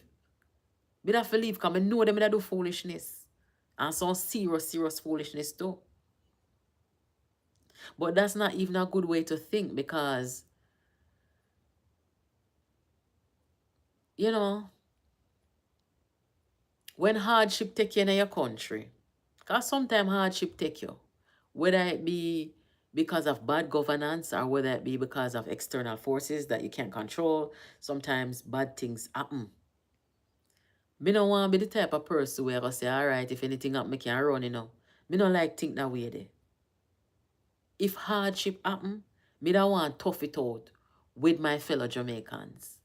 Me don't want fear run and attack, but when me have US citizenship, me can run go back. Me don't want think that way there. Because the truth of the matter is, if me ever say me a move, go back to Jamaica, me don't want fear I feel like say me still need my US citizenship. Me don't want think that way there. God no. Me don't want think that way there. So I used to trod from Water Street to Second Street. You know, the Lodi Goose. Okay. You're not talking to me. Okay. Somebody's having a birthday. Happy birthday, Janet. Happy birthday. I resisted until I had to take because that's how it was in order to keep your job. What about people jobbing up on the line? What about foolishness going? I remember in a 2021 or so, I usually go to Chicago at Christmas time. It's such a beautiful, I'm big on Christmas. I like to see the Christmas lights. I like all the Christmas carols and I love Christmas. So, I always go to Chicago and they do the best Christmas city in the world to me. Anyway, I remember in about 21, um, everybody was supposed to be vaccinated, right? And the last night that I was there, me and my daughter went into this restaurant to have dinner. And we were told, you have to show your vaccination card before you come in. Me say this to come to now. You have to show vaccine card. Eh? You see me walk with vaccine card? Me say me get my vaccine, but me not walk with the card. But me could have go up online and see my record. But I was just so turned off by it. Me just say, you know what? Make we go Chick-fil-A, go buy sit and go eat and go back at the hotel. And that it come down to.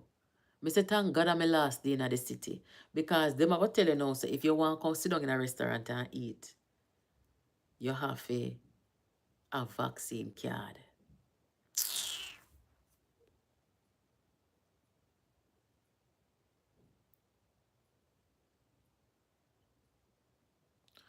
Can I see you in full? Where you want to see me in a full for, sir? Eastern.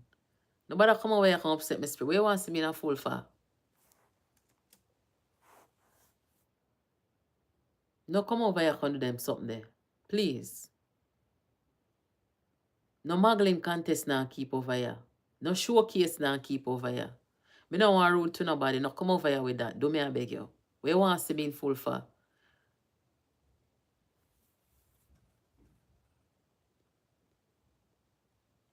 And you know, so me see a comment that something over here already, I me never pay it no mind. So you want to see me in full. Nobody want to see me in full. Nobody over here, so. No come out here and look nobody. You hear me I tell you? No come over here and disrespect me. If I was a man sitting here, you'd have come over here and ask the man to turn up make you see him. No come over here and do them outer than it's there.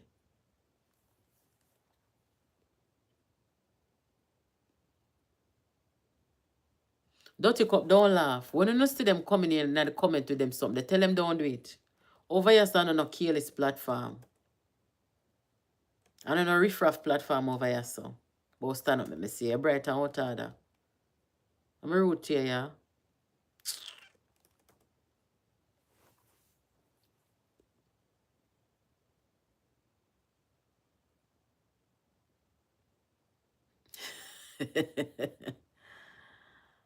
Lord Jesus. Me I tell you, say liberty really come through carelessness, Because you see some people will come over here with them outer than this day. All them supposed to have them membership card for coming at that chat here, Out of order.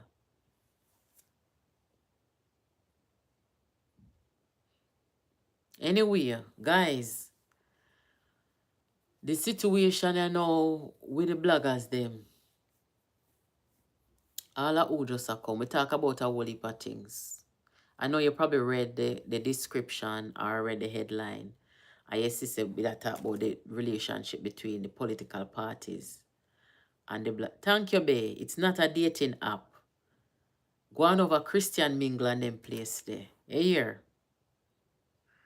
Anyway, the political parties and the bloggers them. If you know so you not pay the bloggers them. You put out a disclaimer when time you not take up a bloggers them and put them in a communication group.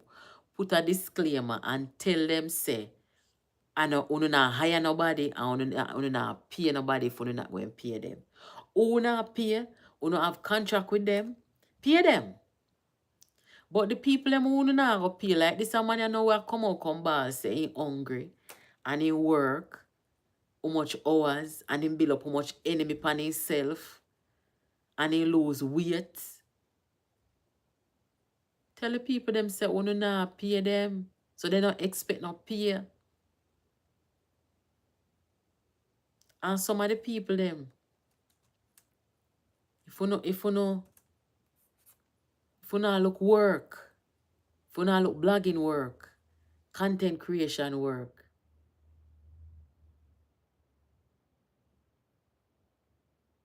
and they can't pay who they didn't contract. Same way, yeah. If you not look blogging work or then something there, talk to the people and make the people them know what you do. We nobody come and work out on a school case and the people have never met no arrangement to do for pay, you know.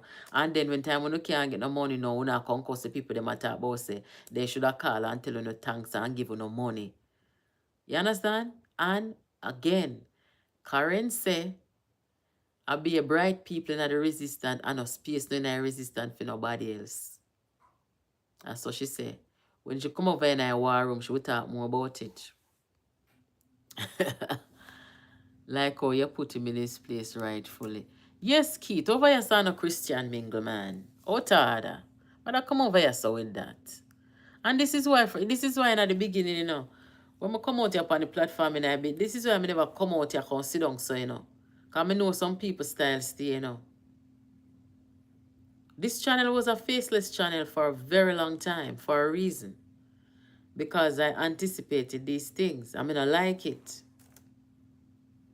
No woman now go come out here, come on a man channel and say, stand up, let me see her, them kind of something. The woman now go do that.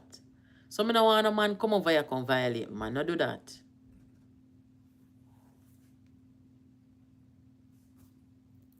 And is the blogger let the PNP get 90,000 more votes. Lord, me can't manage. Me feel sorry for the man when the man say hungry. Good God have mercy. So the man really have it in his mind say my work how much years now. But when him hear say other people get paid, me not vex too. Cause other people get paid for true. But I say go. What him need to do is maybe apologize for all the lie when they come out here can tell upon people and all of the wickedness them. Maybe they need to apologize to the people them when they do so. I talk about come a resistant. Honestly, resistant out here tell a lie upon nobody. You can't join resistant because you're not fit for in a resistant. You're not resistant tribe. We not forgot farm on own a resistant. Because resistant now, resistant was out here mashing down lies and beating back the people them who come out here to lie upon Jamaica and the Prime Minister. So I don't know how we not going fit in a resistance now. It not going to work. We not forgot find one different resistance. Do they say PNP are wicked and grateful? All kind of sitting on the talk. Guys, if you haven't watched the video, I put it up this evening. Yeah, I put up the video this evening.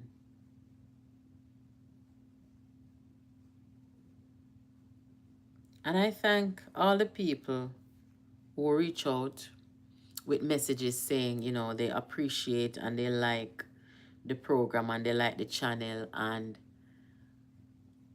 I have people still saying, are you gonna stop now like how the election done and you know you shouldn't do that? And I say, okay, this person has not been over here because I've already clarified that. I've already said that I was gonna leave the platform. Yes, I was going to leave the platform because really and truly, me couldn't sit down and make people like them they take our country and say them a prime minister and government. Me couldn't do it. And me feel like say my job was done and my work was done. You understand? But I see that the opposition they haven't changed anything about their conduct and how they view the politics and them something. They're the same style them a come with. So the lies are still gonna be swirling. Um Jamaica's reputation and Jamaica's image will still be at the risk of the opposition and them something there. So me feel like some need to stay. So all I would never hear me talk. So the week after the election, you're hearing it now. I am gonna stay here. Karen says she's staying. 411 says she's staying. So we're here. And the war room is still going to go on every Saturday. So no major changes here. Um, you can't leave now. You're like our evening drug field. Acho?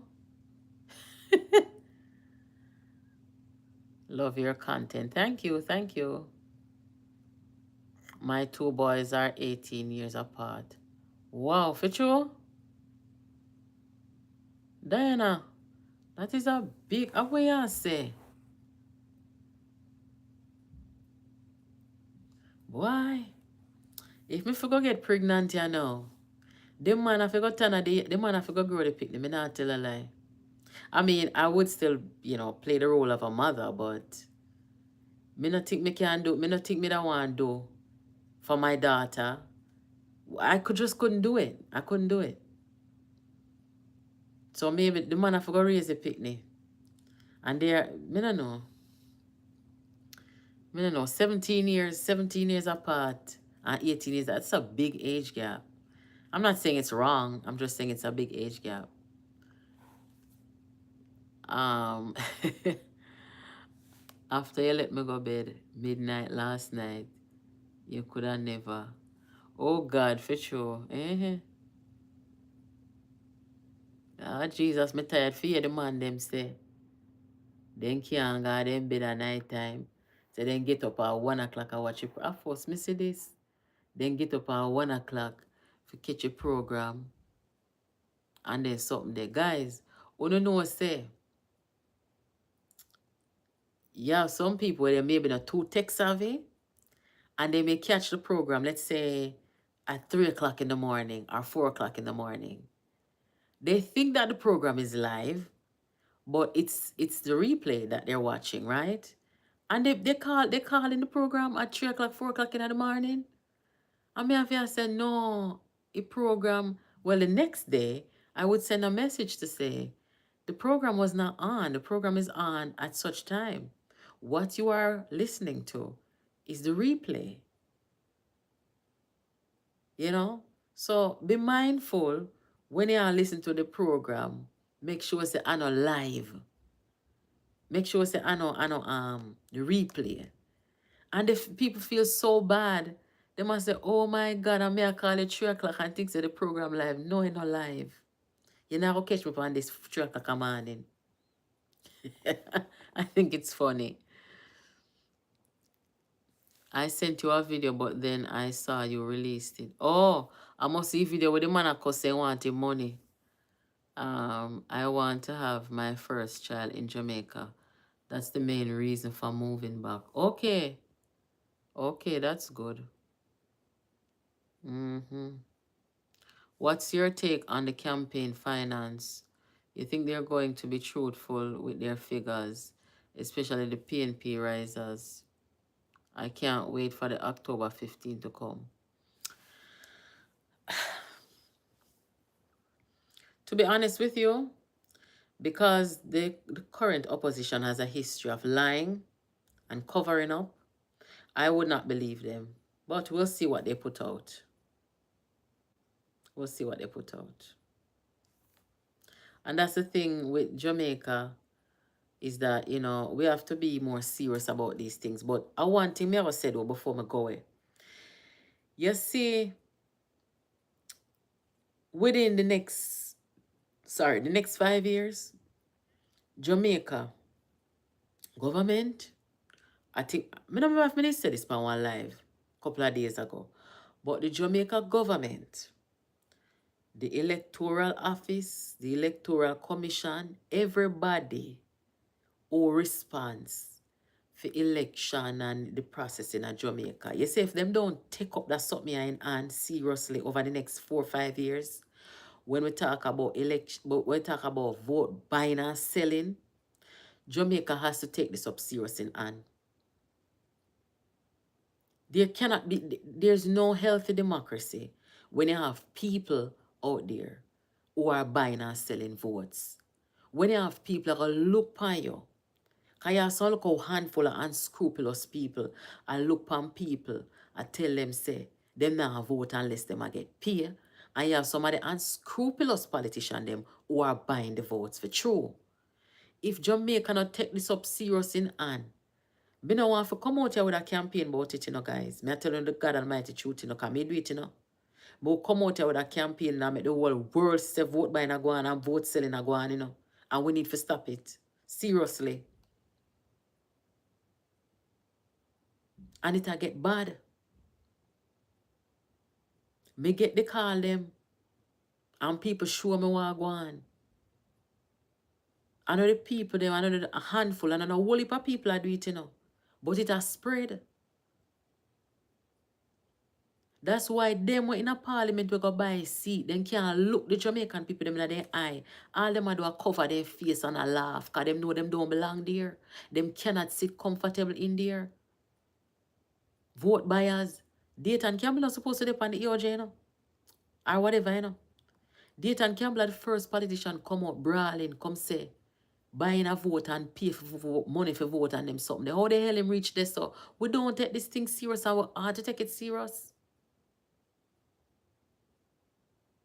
Good night, Leslie. Welcome. Vote buying and vote selling. There should be the new DPP we are coming. The new DPP we are coming. She is going to be, and I wish her well. I wish her well. I hope she don't go through a Paula Llewellyn go through. But the DPP must play an active role into making sure that the vote buying and the vote selling in the country, then prosecuted to the fullest extent of the law. Honestly. I am looking forward to the conversation. I don't know what the opposition are going to do, but the government must raise the conversation. And it doesn't matter to me if a JLP or PNP unscrupulous people them a buy and a sell vote. We must stand up against these people. We have to. We cannot make it get no worse than what we just seen in the last election. We cannot.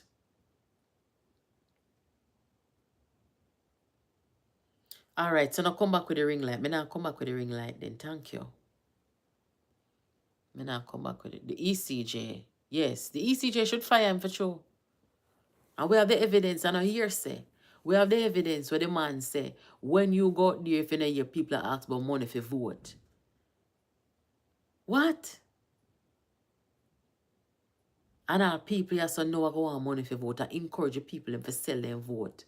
And you see, date and go buy a seat for true.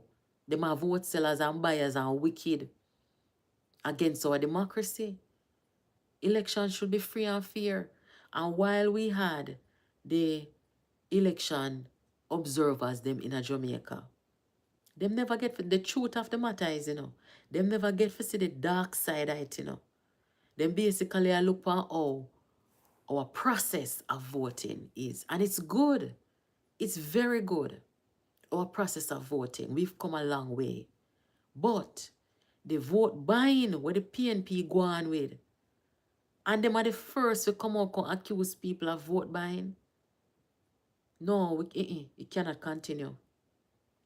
We need to talk out against it, and we need to burn out the people then we are buy the vote and burn out those who are sell the vote.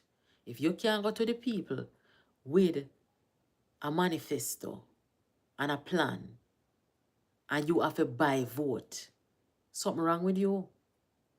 And it would be so sad if those people come and get put in our government when they have no plan for the country. It will be sad.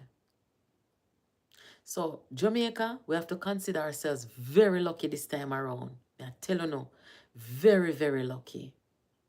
Because maybe, just maybe, if them did have one couple of more $1 million, then could have probably get 32 seats, you know? I wonder if we never look on it that way there. Yeah, them could have probably pick up 32 seats if them did have maybe one wanted a couple of $1 million. But then could have buy everything. We have to get serious about this, man.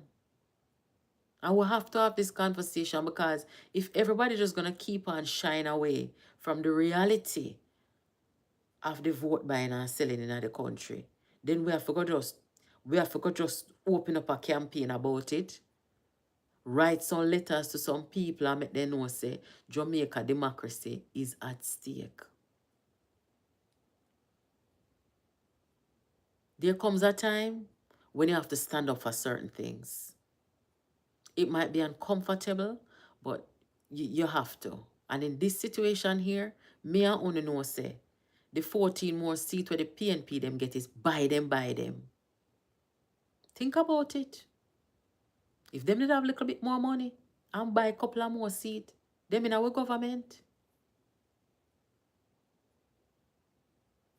I can't believe you didn't know that's what happened in the 90s. What that?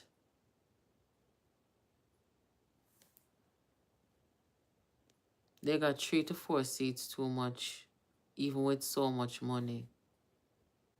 Them buy the seat. You ever hear from me out here, I said them buy a seat. You ever hear none of them tell me say I lie, me I tell you it? You ever hear none of them say I lie, people I tell when them accuse them say them buy a seat? No, they can't do it. For you look on their face, if you're good at body language, you look on their face there in the parliament. Mr. Dayton Campbell a cover their face. Them a laugh, I try to play it off. They can't go in there with a serious face because them know what them did. They know what they did. It's disgusting.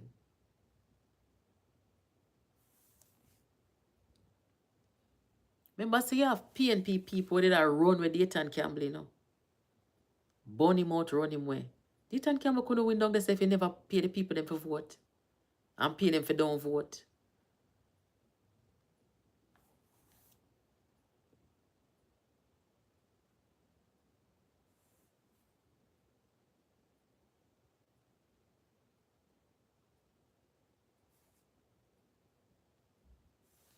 The people them are the problem selling.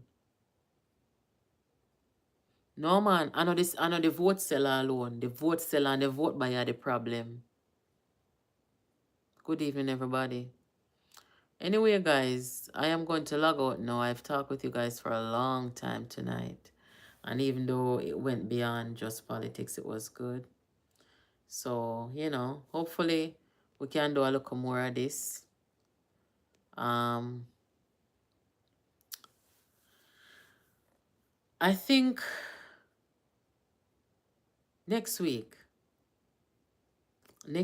I'm going to try to get Senator Morgan over here. Or the year, Warmington constituency, he might come over here. I think a Sunday gone. Sunday gone was Senator Morgan's mother's birthday, so he couldn't come over here. But this week, I'm going to ask him again. And if Warmington come over here, worries in the dance, guys. Worries. We're going to need couple security. We're going to need one leash. We're going to need one pasta. We're going to need... What else we're going to need? We're going to need somebody who you know where I want cap. Why I tell you no? Anyway, I'm looking forward to it. We're going to need to tidy up the house. Yes, wife style. Yes, wife style. We're going to sweep out the house and tidy up the place. Lord Jesus, the man who get the most vote in Jamaica. Nobody can talk to him, get the most vote in Jamaica. Hello? Yes. But I think it's going to be good. I think it'll be good. Let me see. Interesting program tonight. I like how you talk a little politics, migration. Yes, man. Um, thank you, Azra. We want to look here. Me would I want to see a movement right now where you have people in the diaspora are moving back to Jamaica. You can motivate a whole heap of people, you know. You understand? Me want to see a movement because me know say enough people are move back to Jamaica. Come share a story and let people know, you know, give us some tips, give us some information about what it's been like, how it's going, stuff like that. You know? So me personally, if it was up to me, I would say all Jamaicans, make we go back our country, go build up a country. And who no migrate it and I look for migrate, nobody migrate. No, it's not a good time for my I worst time this in my life. Me see for migration. Nobody with no migration. Make do with what you have in your own country. It is not nice as a new immigrant anywhere today. And I'm just being honest. You see the lady from England tell me last night, it's not a good thing today. Anyway, guys, thank you so much for joining. Make sure you share the live. Make sure you hit the like button before you leave. And let us catch up tomorrow. Thank you for joining.